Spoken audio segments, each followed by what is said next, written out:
Je m'appelle Philippe Michaud, je suis médecin addictologue et j'ai le plaisir et l'avantage de coordonner une unité qui s'est ouverte assez récemment dans un lieu d'hébergement, une maison d'accueil spécialisée, à Villeneuve-la-Garenne, dans le nord des Hauts-de-Seine. Et ce lieu s'appelle l'unité Serge-Korsakov, et comme son nom l'indique, elle est consacrée à l'accueil et à la réadaptation de personnes qui ont des troubles cognitifs sévères liés à l'alcool.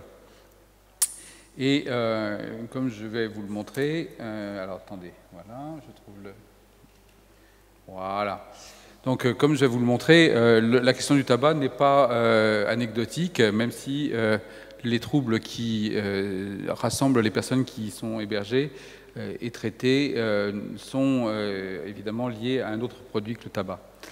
Donc ici, GALUSK, le vrai titre, évidemment, c'est beaucoup moins sexy, c'est « Utilisation du vapoteur personnel dans une unité spécialisée recevant des personnes atteintes de troubles cognitifs sévères liés à l'alcool ». Donc je suis intervenant aussi ici au titre de l'IPSA, l'Institut de promotion de la prévention secondaire en addictologie, qui est une petite unité de recherche tournée vers le développement de stratégies de réduction des risques en amont de la dépendance. Et donc c'est à ce titre-là que je m'intéresse aussi aux stratégies de réduction des risques. Je dois dire qu'on a un peu débordé là sur le champ de l'IPSA en favorisant ce travail sur les cigarettes électroniques.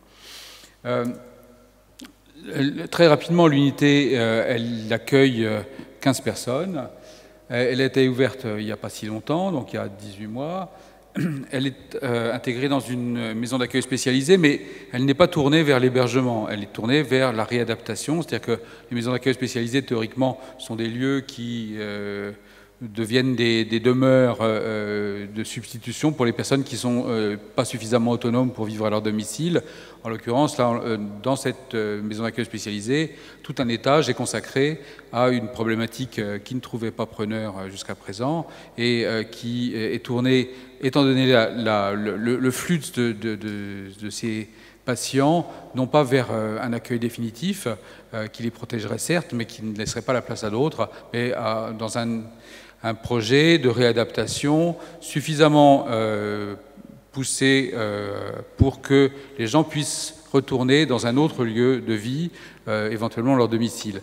Ça s'intègre dans une problématique qui est bien connue de l'ensemble des intervenants en addictologie, c'est que ceux qui ont traîné très longtemps dans les services savent qu'il y a toujours des personnes dont on ne sait que faire, qui ont des troubles cognitifs extrêmement sévères, qui sont trop jeunes pour aller en maison de retraite et qu'on se refile comme des patates chaudes en omettant de dire aux collègues qu'ils ont des problèmes qui leur interdiront de rentrer chez eux.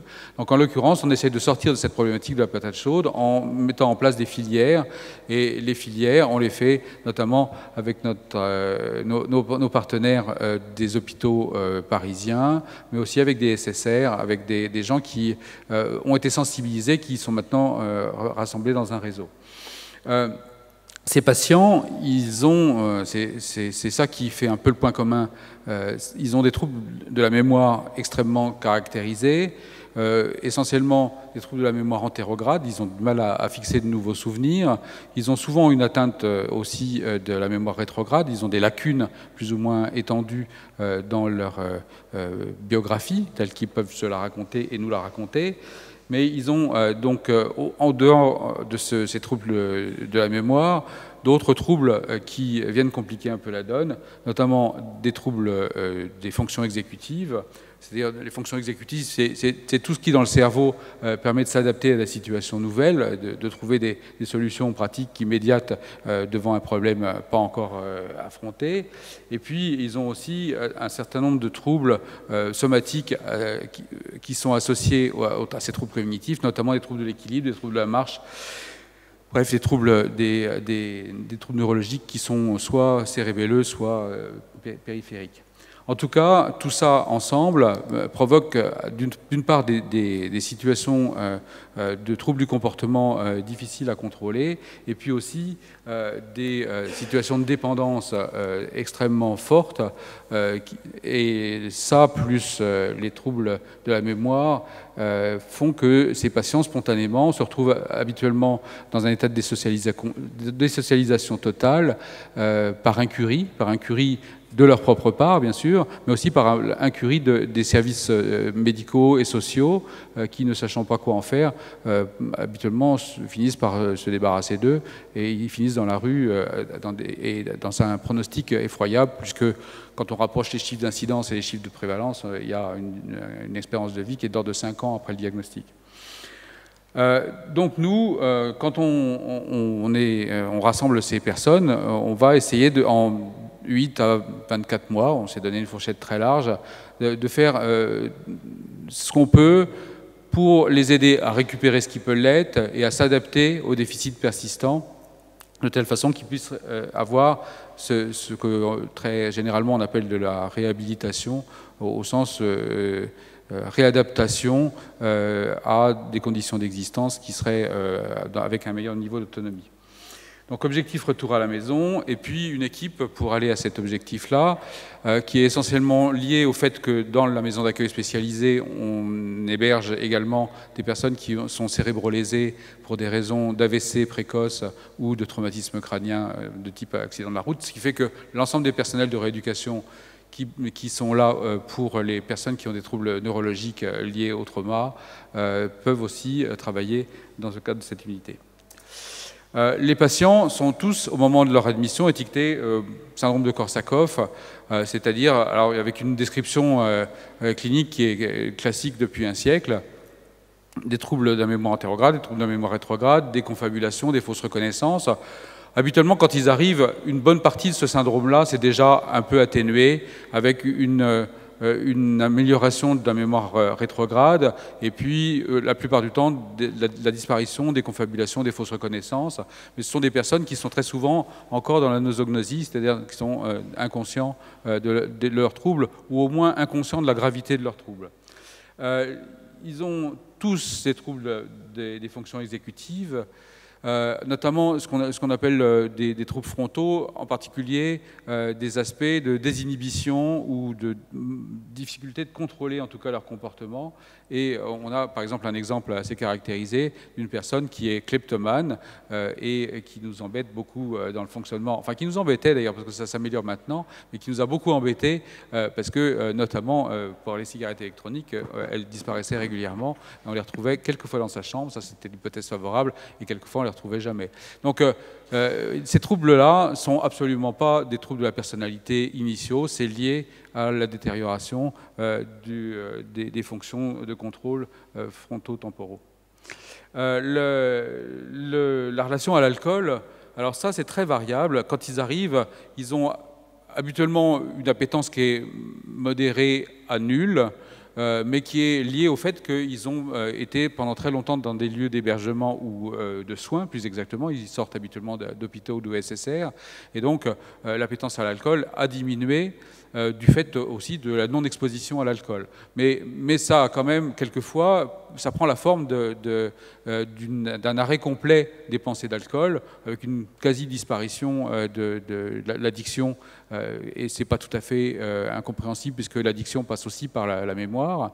Maintenant, on a aussi des contre-exemples avec des personnes que Franck a connues, que d'autres ont connues également dans notre réseau, parce qu'ils ont beaucoup circulé, et qui maintenaient, malgré un traitement par la méthadone, une appétence très élevée à l'alcool, et qui continuaient de boire des solutés hydroalcooliques dans les services, ce qui fait que c'était difficile de faire de la rééducation. Alors, il y a évidemment des questions éthiques quand on s'occupe de personnes comme ça, parce qu'elles ont une autonomie réduite, mais malgré tout, ce sont des adultes, même si c'est des adultes qui bénéficient habituellement d'une protection judiciaire. On leur doit le respect du choix de leur domicile, par exemple. Et on doit évidemment veiller à ce qu'on ne fasse pas les choix à leur place et travailler de façon motivationnelle aussi avec eux dans un respect et un renforcement renforcement de leur autonomie, qui doit être aussi un peu tempéré par le fait que 15 personnes qui vivent ensemble, ils ont besoin de règles de vie, et que du coup, cette façon de gérer une espèce de communauté monastique de gens enfermés pendant des mois ensemble, il faut mettre des régulations. Les régulations sont créées par un conseil de vie qui rédige et qui modifie régulièrement la charte de vie dans l'établissement. Alors, qu'est-ce qui se passe au niveau du tabac? J'y arrive quand même, parce que c'était mon sujet. Alors, qu'est-ce qui se passe par rapport au tabac? La plupart, ou presque tous en fait, sont fumeurs, et même fumeurs très dépendants, avant l'entrée dans le trouble de la mémoire. Et du coup, pour la plupart, même s'ils sont passés par des moments de sevrage ou des moments de substitution avec une forte réduction de leur consommation de tabac, ils ont assez souvent repris leur consommation de tabac avec une... c'est ma fille, excusez-moi, mais je vous promets que j'arrête. Avec une réduction... ça, c'est très embêtant. Je suis vraiment désolé. Qu'est-ce que je disais? Non, je ne vais pas répondre à ma fille, non, quand même. Je disais que les personnes arrivent donc en ayant connu un arrêt ou une réduction du tabac, mais reprennent dans leur vie, dans l'unité, des consommations de tabac qui deviennent très problématiques parce que on va voir que ça va provoquer des troubles du comportement. Alors, spécificité de la situation.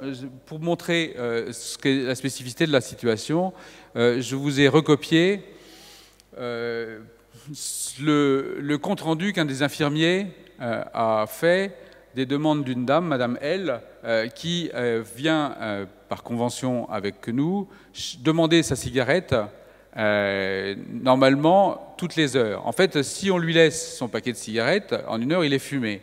Donc, on lui dit, on essayait de négocier ça avec elle, on lui dit, madame, on va peut-être essayer de modérer votre consommation de tabac et on va convenir avec vous qu'à chaque fois que c'est l'heure juste, vous pouvez venir chercher une cigarette à l'infirmerie. Et cette dame, elle vient chercher sa cigarette à l'infirmerie.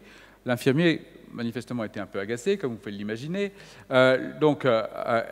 Juste après le petit déjeuner, à 22, à 23, à 27, à 30, à 40, etc., vous savez lire. C'est-à-dire qu'il y a des demandes. Je peux avoir ma cigarette? Voilà, ça se passe comme ça. Je peux avoir ma cigarette? Alors, maintenant, on a appris à lui demander à quelle heure c'était la cigarette. Au départ, l'équipe ne savait pas trop comment réagir, en disant « non, vous l'avez déjà prise, etc. » Ça ne sert à rien, parce qu'elle ne se rappelle pas de l'avoir déjà prise. Donc, en fait, on a mis en place une espèce d'horloge qui marche à l'envers, où il y a, ça s'appelle un time timer, et où il y a une zone rouge qui reste allumée jusqu'à ce que ce soit l'heure juste. Parce que elle ne sait pas encore faire le lien entre l'heure qui est affichée 12 fois dans l'unité, il y a 12 horloges qui sont affichées dans l'unité, mais elle ne fait pas le lien entre le fait que c'est l'heure juste et le moment où on prend sa cigarette. Donc, il y a on fait quelque chose un signal supplémentaire qui permet de s'appuyer sur quelque chose qui est toujours répété et repérable. N'empêche que moi, mon bureau est à l'entrée du service, et moi aussi, j'ai à peu près 4 ou 5 fois par heure. Je peux avoir ma cigarette, ce qui fait sursauter et qui agace, mais en même temps, comment faire autrement que de lui dire gentiment, écoutez, ça n'est pas encore l'heure. Alors, et évidemment, ça ne suffit pas comme réponse. Donc, en fait, je reviendrai sur ce panneau-là tout à l'heure parce qu'il y a des informations supplémentaires. Ça nous a amené à se dire, cette dame qui vit dans l'instant, elle vit dans l'instant. Elle n'a pas la mémoire de ce qui s'est passé il y a 2 minutes. Et même, je peux dire, j'ai regardé, elle n'a pas la mémoire de ce qui s'est passé il y a 30 secondes. Donc, lui dire, vous l'avez déjà prise, ça ne sert juste à rien. Donc, en fait, il faut travailler sur l'instant présent. La seule façon de travailler sur la dépendance au tabac dans l'instant présent, à notre avis, ça a été de lui proposer une cigarette électronique. Et du coup, elle nous a fait avancer, parce que ce qui était le cas pour elle pouvait être généralisé à des personnes qui avaient des troubles moins graves, mais qui en même temps étaient dans la même problématique de ne pas savoir combien de cigarettes ils avaient fumé, de ne pas savoir, même y compris de ne pas ressentir le soulagement lié à la cigarette. Donc en fait, on a créé un petit sondage, après avoir affiché d'abord au préalable une feuille d'information qu'on avait honteusement pompée sur le site d'Edus. On a fait des affichettes qu'on a disséminées un peu partout dans les chambres, et puis on a proposé aux patients qu'ils souhaitaient d'aller chercher des cigarettes. On a fait une petite sortie là, collective dans la boutique de cigarettes électroniques, et on a été acheter ces cigarettes électroniques, et on a essayé de les faire essayer, justement, de les faire tester ce qui leur paraissait intéressant. Alors, je reviens, excusez-moi, je m'emballe, donc je saute quelques diapos, mais c'est pas très grave. Ça s'est passé tout seul? Voilà. Bah alors, oui, d'accord. Donc en fait, quand même, juste pour structurer un peu mon discours, je reviens sur comment nous interprétons ça. Ben, on interprète ça aussi par le fait qu'il y a en permanence une telle anosognosie, une telle incapacité de désigner son trouble, que la situation est par nature angoissante. C'est-à-dire qu'en fait, quand on se réveille et qu'on sort de sa chambre et qu'on ne sait pas où on est et qu'on ne sait pas qui sont les gens qu'on voit, vous imaginez l'angoisse que c'est. Hein, il y a des films là, qui essayent de reproduire ce genre de choses, mais vous pouvez imaginer de vous retrouver effectivement dans un lieu dont vous ne sauriez pas comment vous y êtes arrivé. C'est ce qui se passe tous les matins pour nos patients, certains de nos patients. Donc l'angoisse est un phénomène extrêmement important à cause de cette situation-là. Et comme vous le savez, chez les gens dépendants, l'angoisse, ça se traduit sur le plan cognitif comme sur le plan comportemental, comme l'idée qu'on aurait besoin du produit. Le produit ayant servi pendant des années à répondre à la situation de tension, soit que le produit lui-même provoquait, soit auquel il répondait, parce que ça peut être une réponse à l'angoisse, ce produit-là, il va être engrammé comme la réponse comportementale à toute situation d'angoisse. Et cette dame qui est dans l'angoisse en permanence, elle va aller chercher dans le tabac et dans la cigarette qu'elle va réclamer à corps et à cri, une réponse comportementale pour soulager son angoisse. Nous, on pourrait dire, pourquoi vous ne donnez pas des psychotropes larga manu, parce qu'après tout, là, il y a d'autres traitements de l'angoisse que le tabac. La réponse, c'est que, évidemment, quand on a un cerveau qui est quand même assez abîmé par les produits, on ne va pas s'empresser de bourrer les gens de psychotropes, pour des raisons simples, c'est-à-dire que les benzodiazépines vont dans le même sens que l'alcool en termes de réduction des capacités mnésiques, en termes de mobilité cérébrale. Et puis, on sait aussi que quand on met les gens sous antidépresseurs, même les versions sédatives, on peut provoquer des retours, des confabulations et des fausses reconnaissances. On sait aussi que les neuroleptiques diminuent l'espérance de vie chez les personnes n'aimantes, donc on va quand même essayer de veiller à ne pas avoir une réponse médicamenteuse pour à chaque fois que les gens sont angoissés. Donc il faut trouver autre chose. Alors la cigarette électronique, ça nous a aussi simplifié la vie parce que on est logé au 3e étage de la MAS.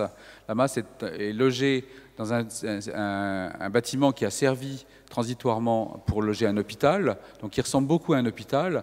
Et en fait, du coup, la circulation vers l'extérieur est très difficile à contrôler. Et pourtant, on a besoin de contrôle parce qu'il y a un risque non pas de fugue, comme on peut le dire imprudemment, mais plutôt de gens qui sortent parce qu'il fait beau dehors et qui ne savent pas où ils sont et qui vont aller se balader avec des patients qui, nous, malgré leur trouble de la mémoire, ont traversé la moitié de la banlieue parisienne pour se retrouver chez leurs frères ou dans leur ancien domicile sans qu'on soit capable de dire quel chemin ils ont pris et quel moyen de transport ils ont pris. Donc tout ça fait qu'on est quand même obligé de veiller à ce que le fait de descendre pour fumer n'embolise pas non plus tout le travail des professionnels qui sont dans l'unité. Donc c'est vrai que la réponse cigarette électronique est très satisfaisante pour nous. Elle l'est aussi pour les patients, à condition de lever l'impression que la cigarette électronique, c'est moins bien que le tabac. On est bien d'accord là-dessus. C'est vrai que c'est pour ça aussi que c'est important d'aller à la boutique ensemble et d'aller faire des tests et de trouver quelqu'un qui est capable d'expliquer correctement ce qui est la bonne façon d'utiliser, ou la bonne façon d'adapter sa façon de tirer sur la cigarette électronique à ce qu'on recherche, parce que on a fait plusieurs boutiques, et de fait, certains sont juste des vendeurs, et qui n'y connaissent pas grand-chose, qui sont peut-être même pas utilisateurs eux-mêmes. Et moi, maintenant, je regarde si le type qui est dans la boutique tire sur une cigarette électronique, j'ai déjà un peu plus confiance, parce que je me dis que lui, il doit avoir une petite expérience intime de la façon d'utiliser le produit. En tout cas, c'est vrai qu'il faut veiller à ça. Alors, on avait besoin de financement, donc c'est l'association IPSA qui a tiré sur sa cagnotte. C'est juste pas jouable à long terme, parce que les cigarettes électroniques, c'est fragile, ça se perd, surtout quand on a un trouble de la mémoire, ça se vole.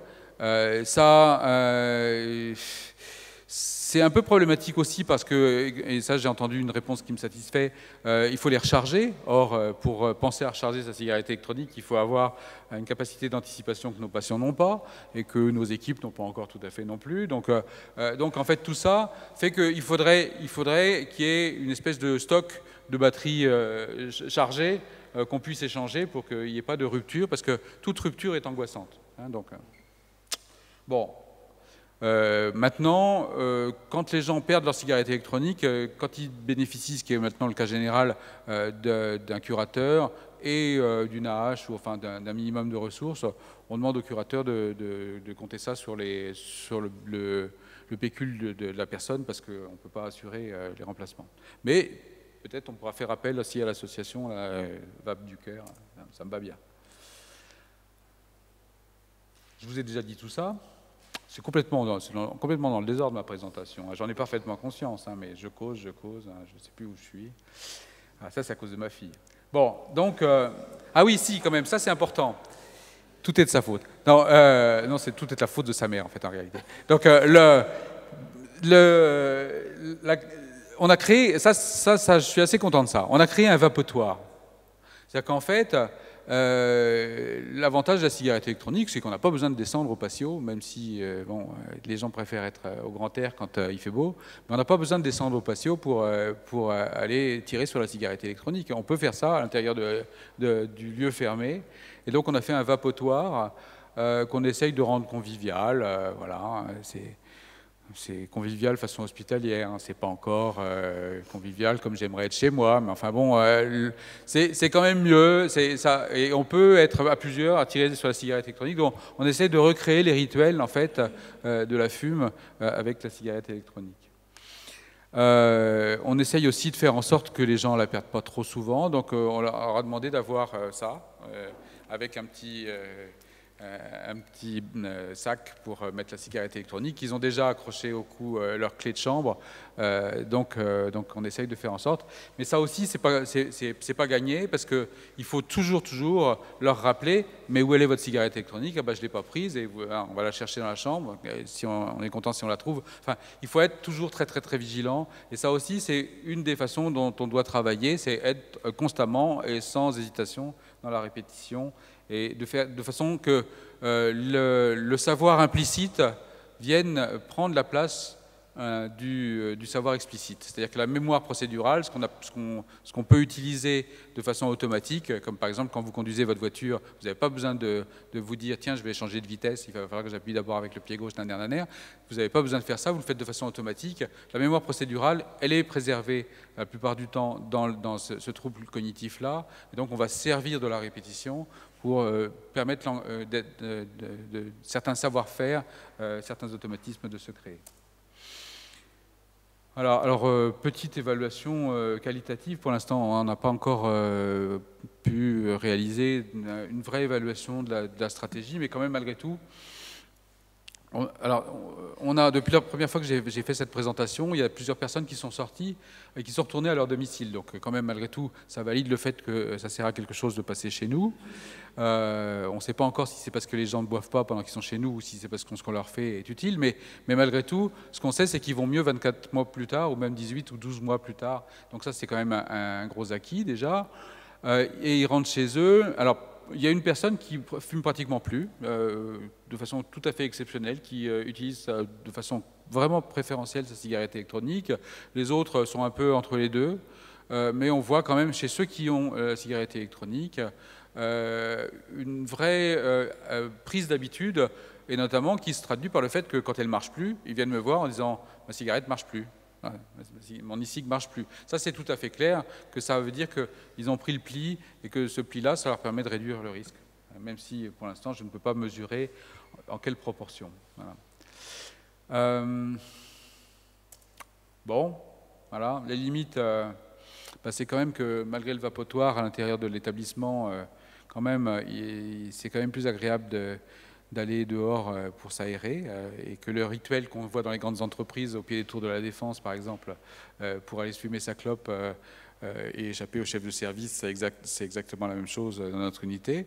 Donc ça existe encore. Donc du coup, on a fait à grands frais un vapotoir au grand air sur la terrasse du 5e étage. On a sécurisé la terrasse de l'établissement pour que les gens puissent tout seuls aller se tirer soit sur leur cigarette, soit sur leur cigarette électronique, et donc pouvoir bénéficier de cette vision du ciel qui est nécessaire même aux prisonniers de leur propre initiative. Voilà.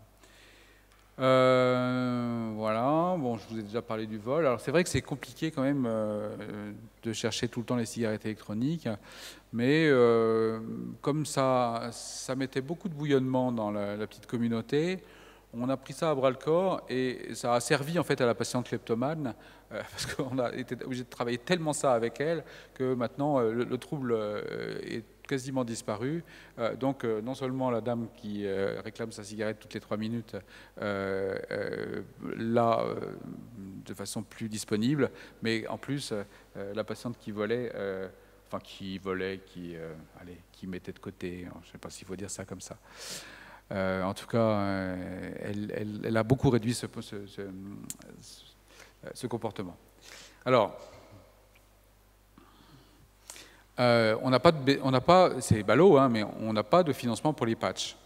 Donc, on a fait adopter quand même une résolution là pour dire que ça serait financé et que ça serait sans doute raisonnable d'associer les deux, hein, parce qu'il y a quand même une partie de dépendance évidemment pharmacologique à la nicotine, et qu'on peut penser qu'avoir un patch pour certains de ces patients, ça améliorerait également l'envie de fumer. Mais je vais revenir quand même sur la situation de la dame qui m'a servi à l'origine. Cette situation, elle montre quand même quelque chose de très spécifique, c'est qu'en fait, cette dame, quand elle fume sa cigarette toutes les heures, à l'heure juste, eh ben, ça ne diminue pas ses demandes. C'est-à-dire que le fait de fumer, contrairement à un fumeur ordinaire, entre guillemets, qui est calmé dans son envie de fumer par la cigarette, sauf cas limite de celui qui allume sa cigarette avec celle qu'il est en train de terminer. Donc, habituellement, on est calmé de son envie de fumer pendant un quart d'heure, une demi-heure, une heure, ça dépend de son niveau de dépendance, mais on est calmé. Donc, la dépendance pharmacologique, elle est traitée par la cigarette. Là, chez cette dame, ce n'est pas du tout le cas. La seule chose qui arrive à calmer cette dame, c'est le fait d'être dans la pleine conscience, d'être dans l'instant présent. À partir du moment où cette dame, elle est en relaxation, elle n'a plus envie de fumer, elle ne demande plus sa cigarette. Quand en réunion, parce qu'elle va au conseil de vie, quand en réunion, la psychomote lui fait une tresse avec ses cheveux, et moi aussi, quand on me fait une tresse, ça me fait le même effet. Elle est absolument dans la pleine conscience, et du coup, elle ne pense pas à sa cigarette. Dans les jeux de société qui ne demandent pas de stratégie autre qu'immédiate, par exemple le Uno, si vous connaissez, hein, donc on est dans l'immédiat, elle ne demande pas sa cigarette. Voyez ? En fait, si on pouvait trouver un moyen pour la faire accéder à la pleine conscience, peut-être on aurait moins besoin de la cigarette électronique, mais ça, on n'a pas encore trouvé. On est en train de chercher tout ce qu'on peut utiliser pour faire en sorte que c'est un état qui soit plus fréquent et plus constant, mais ça va probablement être encore un petit peu de travail. Bon. Alors, voilà, pour terminer et conclure, donc, nos recherches, c'est d'utiliser tous les moyens. C'est vrai pour les troubles cognitifs et c'est vrai aussi pour ça, pour le tabac. Et donc, en fait, on travaille à tout ce qui peut permettre aux fumeurs d'être moins stressés. Alors, notre hypothèse quand même centrale, c'est que le stress essentiel du trouble cognitif lié à l'alcool, c'est la difficulté de se repérer. Les gens qui arrivent avec une anosognosie très forte et des troubles cognitifs sévères sortent de l'anosognosie, sont très déprimés quand ils se rendent compte à quel point ils ont des déficits et ensuite commencent à aller mieux. C'est vrai que la période où ils sortent de la nosognosie, c'est une période très difficile. On essaye de faire en sorte qu'on soit dans l'accompagnement, comment dire, du trouble évidemment, c'est-à-dire dans l'engagement, dans la rééducation, qui permettent de s'engager quand on commence à sentir qu'on a des troubles aussi. On doit aussi sentir qu'il est possible de s'améliorer. Donc on travaille beaucoup là-dessus. Et par rapport au tabac, on essaye d'augmenter tout ce qui est accompagnement du changement de comportement. En fait, ça passe aussi beaucoup par le changement de comportement de l'équipe, parce que malheureusement, le critère d'embauche ne comporte pas, non j'exagère quand même, le fait de ne pas fumer. Il y a beaucoup de fumeurs dans notre équipe. Ça, c'est la partie sombre, hein. Mais la partie claire de la force, c'est que l'exemple des patients qui se mettent à la cigarette électronique permet aussi au personnel de s'y mettre. Et donc maintenant, les professionnels qui descendaient fumer leur clope avec les patients, certains se sont mis à descendre pour fumer, enfin tirer sur leur cigarette électronique. Voilà. Et par ailleurs, c'est clair que le défi de tous les jours dans une équipe comme celle-ci, c'est d'aider les professionnels à ne pas s'agacer, à accepter de répéter, et il en est de même pour le tabac que pour tout le reste des déficits. Voilà, vos conseils sont bienvenus. On n'est vraiment pas du tout, enfin je ne suis pas en capacité de donner cette expérience en exemple, mais juste partager le fait que voilà, qu'il n'y a pas de raison, de désespérer. Il faut juste s'organiser, et que j'ai quand même connu des gens qui avaient des Korsakoff francs et qui ont décidé d'arrêter de fumer selon les méthodes classiques et qui ont arrêté de fumer. Donc il n'y a pas d'obstacle absolu, il y a juste un obstacle relatif qui est le trouble de l'inhibition, qui est quand même nécessaire, en particulier dans la période initiale de l'arrêt du tabac. Et donc il faut travailler pour essayer de renforcer l'inhibition d'une façon ou d'une autre, sans rentrer évidemment dans la coercition. Voilà. Je vous ai dit tout ce que j'avais envie de vous dire.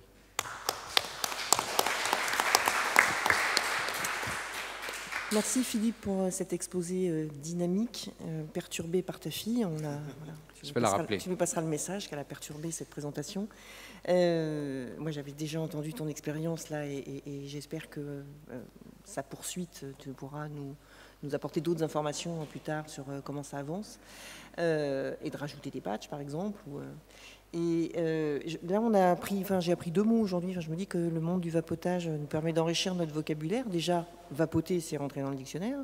Et là, on a eu vapotoire et on a eu vapoqueur. Et tout à l'heure, c'était veloute, c'est ça? Voilà, les veloutes. Donc, on a appris 3 mots. Ça, c'est la définition de vapoter qui est rentrée dans le dictionnaire qui ne va pas parce qu'ils ont donné fumer une cigarette électronique. Ah bah oui, non. C'est absolument de bannir tout ce qui fait référence au tabac. Mais il a raison, ça ne se fume pas une cigarette électronique, ça s'aspire, ça se vapote. Il n'y a pas de fumée. Je ne vous dis pas à quel point ça va être compliqué si jamais on a une directive pour interdire le vapotage dans les lieux publics. Ouais. Hein. Ouais. Parce que je sens ma direction mal à l'aise. Là, pour l'instant, elle ferme les yeux, elle ferme consciemment les yeux en se disant que voilà, moindre mal, c'est bien. Tout ce qui peut apaiser un peu la communauté des patients, elle est preneuse, bien sûr. Mais en même temps, clairement, le jour où il y aura une directive réglementaire ou légale qui interdirait l'usage du vapotage dans les lieux publics, on se mettra clairement hors la loi. Hein, on ne va pas revenir en arrière.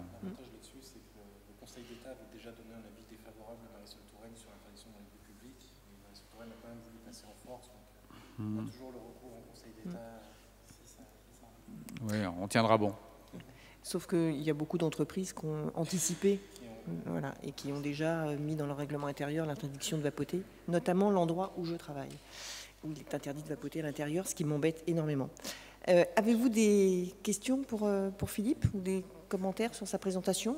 Oui, J'en ai une Brice. petite, parce que j'ai entendu parler d'une étude en cours pour des personnes qui ont des problèmes, des troubles alimentaires, et ils sont en train de faire une expérience. Aujourd'hui, on arrive à faire des arômes absolument fabuleux en cigarette électronique, on parle même de vapologie, et ils sont en train d'essayer de voir la réaction des gens si on compense la nourriture par un vapotage sans nicotine avec un arôme goûtu. Apparemment, les résultats seront assez probants, et je me demandais, vu que vous parliez de population addicte à l'alcool, est-ce que ça peut avoir un effet pour eux plus récompensatoire d'avoir, ils font des très bons arômes de whisky, là, je suis en arôme absinthe moi, actuellement. Je vais peut-être éviter l'arôme whisky parce que les arômes, c'est puissamment porteur de souvenirs, souvent de souvenirs très anciens. Et c'est vrai que les premières expériences de consommation sont engrammées aussi avec ça. L'odeur d'un whisky, par exemple, pour quelqu'un qui se serait mis à consommer de l'alcool de façon importante sous forme de whisky, pourrait être ce que les Anglais appellent cue, c'est-à-dire un stimulus pour avoir envie. Donc je vais éviter. Par contre, ce que vous dites me fait penser à un patient qui, dans son histoire, donc, a un long passé de toxicomanie à l'héroïne, avait une obésité morbide, il pesait 140 kg dans le meilleur de sa balance. Et cette obésité, il y a quelqu'un de bien intentionné qui lui a proposé de faire un bypass, c'est-à-dire une chirurgie bariatrique, c'est-à-dire une chirurgie pour diminuer sa capacité d'absorber des calories. Il a perdu 60 kg et il a fait un certain nombre de Korsakoff carentiels. Hein, donc, carentiel, évidemment, carentiel pour deux raisons, alcool et aussi parce que pas bien suivi après son bypass. Donc, et ce monsieur, il a une hyperphagie, enfin une appétence particulière aux produits sucrés, et en particulier les fraises Tagada. Les fraises Tagada, c'est son dada. Et donc, les fraises Tagada, au bout de 3 ou 4 paquets, ça déséquilibre quand même les apports alimentaires. Et en plus, l'apport sucré, comme la B1, la vitamine B1, qui est incriminée souvent dans les troubles, dans les troubles de mémoire comme ça, donc liés à l'alcool, cette vitamine B1 est un cofacteur de la métabolisation du sucre et qui est consommé en même temps que le glucose. Donc en fait, on pourrait craindre aussi qu'il se redéplète, si vous me permettez le néologisme, en vitamine B1 à cause de ça. Bref, on a eu la chance de lui voir rencontrer la cigarette électronique avec arôme à la fraise, et ça remplace très bien les fraises Tagada. Et c'est une bonne surprise et une belle invention parce que on est en train de bricoler avec lui des solutions qui n'existent nulle part, mais c'est lui qui l'a trouvé et c'est vrai qu'on préfère de loin qu'il tire sur sa fraise à la nicotine que sur sa fraise au sucre. Voilà. Okay. Une question ?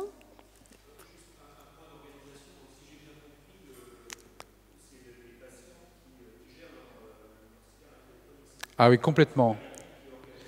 C'est-à-dire qu'en fait, ça dépend de la gravité du trouble. C'est-à-dire qu'il y a quand même chez nos patients des gens qui sont en train d'accéder ou de réaccéder à l'autonomie et qui peuvent gérer sans problème la recharge. C'est-à-dire qu'ils ont même leur chargeur dans la chambre et puis ils chargent le soir et puis roulent. Donc là, bon, il y a juste à penser, et habituellement ils savent le dire, qu'il faudra aller chercher des produits pour mettre dans la cigarette électronique. Et puis il y en a d'autres, c'est nous qui veillons à ce que la recharge soit faite, parce que sinon, c'est quand la cigarette ne marche plus qu'ils viennent en disant elle ne marche plus ma cigarette. Bon, c'est toujours la même, hein, mais...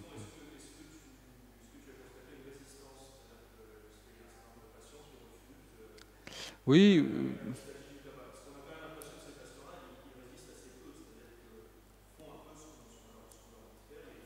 J'aimerais que ce soit vrai.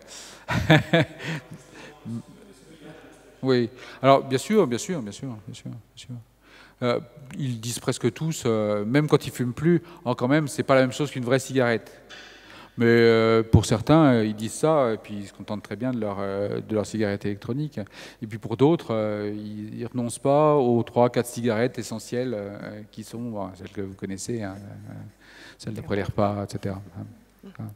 Donc, nous, on ne se bat pas. Hein. Ce qu'on veut, c'est que ce soit le plus accepté possible, le plus socialement intégré possible, de façon à ce qu'il y ait une exemplarité. Hein. C'est-à-dire que finalement, quelqu'un puisse un jour me demander si ça se passe, sans que j'ai eu besoin de le proposer systématiquement. J'en parle de temps en temps au conseil de vie. Hein. Je glisse la notion de cigarette électronique. Genre, il y a une sortie cigarette électronique, qui est-ce qui est dans le monde actuellement, mais quand même, malgré tout, c'est habituellement les patients qui disent moi aussi, j'aimerais bien avoir une cigarette électronique. Ça ne se produit pas tous les mois, hein, mais ça se produit. Et ceux qui s'y installent dans ce comportement-là sont habituellement ceux qui ont formulé eux-mêmes qu'ils voudraient bien essayer. Quoi. Ce qui est motivationnel. Je disais que c'est assez épidémique, c'est-à-dire que c'est contagieux. C'est ce qu'on essaye de faire. C'est ce qu'on essaye de faire. En fait, moi, je rêve maintenant du type qui vient de la boutique avec son kit et qui viendrait faire dans l'unité une démonstration, faire une petite animation cigarette électronique. Voilà, donc je pense que ça serait top. Je pense que ça serait bien parce que même s'ils aiment bien faire la sortie, c'est moins exemplaire. C'est-à-dire que j'emmène 3 personnes, c'est sympathique. Voilà. Je les laisse me guider jusqu'à la boutique et en général ils se perdent 3 fois, mais on en plaisante. Enfin, c'est assez fun d'essayer de s'aider mutuellement à trouver le bon chemin. Ça fait partie des processus de rééducation qu'on utilise et donc on a quand même envie, encore une fois, de favoriser l'exemplarité. Donc une démonstration là pour une personne qui veut s'y mettre, mais en présence de tous les autres, bon, ça a probablement un effet attractif. Bien, on a atteint l'heure. Je vais remercier nos 3 orateurs. Merci beaucoup pour vos présentations à tous les 3. Et merci à vous d'être restés jusqu'à 19h. Et je vous souhaite une excellente soirée.